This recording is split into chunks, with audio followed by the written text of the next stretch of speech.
साहब श्री हमेशा बने रहेंगे। और आगे की कारवां को कैसे देखते हैं सर पूरा ओवरऑल? ये एक्चुअली देखिए, उन्होंने हमेशा कहा था मुझसे, जब मुझे लगता है कि उनका अंतिम साक्षात्कार मैंने ही किया था, और उन्होंने मुझसे कहा था मैं ना तो स्वामी हूँ, ना साधु हूँ, ना ही कोई गुरु महाराज हूँ। मैं एक शिव का साधारण शिष्य हूँ और सभी शिव शिष्यों का मैं आह्वान करता हूँ कि आओ शिव के 3 सूत्रों को जानो और शिव की ओर अग्रसर हो। आप पूरे मैदान की व्यवस्था देख सकते हैं। ये मैदान में तैयारियां आप देखें बाईं ओर, ये तैयारी किसी नेताजी की रैली की नहीं है, ये तैयारी है वरेण्य गुरु भ्राता हरेंद्रानंद जी के महाप्रयाण के पश्चात आयोजित ब्रह्मभोज कार्यक्रम की।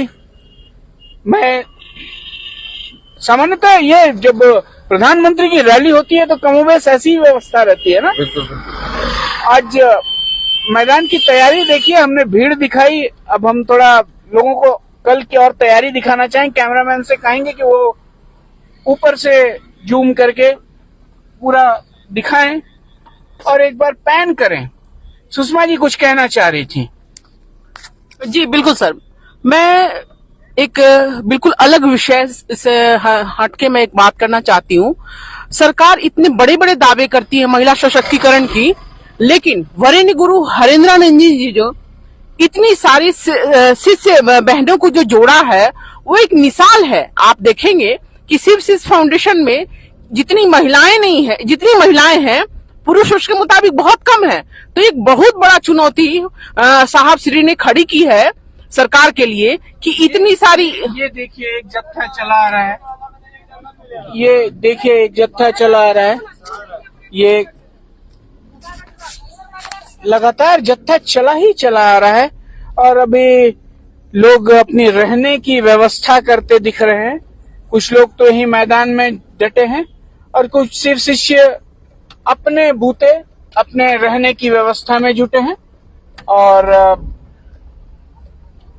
मैं पुनः अपने कैमरामैन को कहूंगा वो दिखाएं, दाएं बाएं जिधर भी दिख रहा है सिर्फ और सिर्फ शिव शिष्य बहनों की भीड़ दिख रही है। हाँ सुषमा, क्या बता रही थी आप बहनों के बारे में? हाँ, एक श्री वरेंद्र हमारे हरेंद्र जी साहब श्री हरेंद्रानंद जी ने जो एक चुनौती दी है वो पूरे देश के लिए एक मिसाल होगी कि इतनी बड़ी महिलाओं की संख्या उन्होंने खड़ी कर दी है कि अब हर एक सरकार को, हर एक व्यक्ति को सोचने पे मजबूर करती है कि एक व्यक्ति ने इतनी बड़ी लकीर खींची है जिसमें इस संस्था में ज्यादातर महिलाएं जुड़ी हुई हैं साहब श्री से। अभिनव और सुषमा जी, मैं आपको एक बात बताऊं, बिहार प्रशासनिक सेवा के शिक्षा संवर्ग से जुड़े एक पदाधिकारी के घर सिवान में जन्मे वरेण्य गुरु भ्राता हरेंद्रानंद जी स्वयं भी प्रशासनिक सेवा से जुड़े थे। वो प्रशासनिक पदाधिकारी थे, किंतु बाल्यकाल से ही उनकी रुचि ईश्वर के प्रति थी, ईश्वर के निकटता की थी।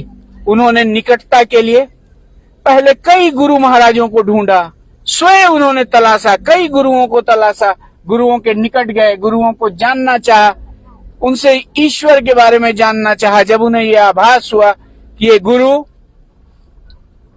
उन्हें ईश्वर की निकटता नहीं दे सकते, तो उन्होंने शिव को ही अपना गुरु बना लिया और यही अभियान उनका जीवन भर चलता रहा। और उन्होंने शिव के 3 सूत्र दिए और अब सभी शिव शिष्यों से कहा आओ चलें शिव की ओर।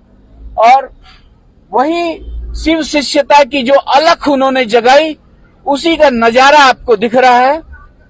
इस प्रभात तारा मैदान में स्वतः स्फूर्त जुटी शिव शिष्यों की भीड़ कैमरामैन से मैं कहूंगा बाएं दाएं दोनों ओर दिखाएं। और ये स्वतः स्फूर्त भीड़, इसको भीड़ नहीं कहेंगे, इसको श्रद्धा उन्माद कहेंगे। श्रद्धा से जुड़ी शिव शिष्य बहनें और गुरु महाराज से जुड़े अन्य शिव शिष्य भाई बंधु स्वतः स्फूर्त प्रभात तारा मैदान में जुट रहे हैं। और कल सुबह इसी मैदान में ब्रह्मभोज व रस्म पगड़ी का आयोजन रखा गया है।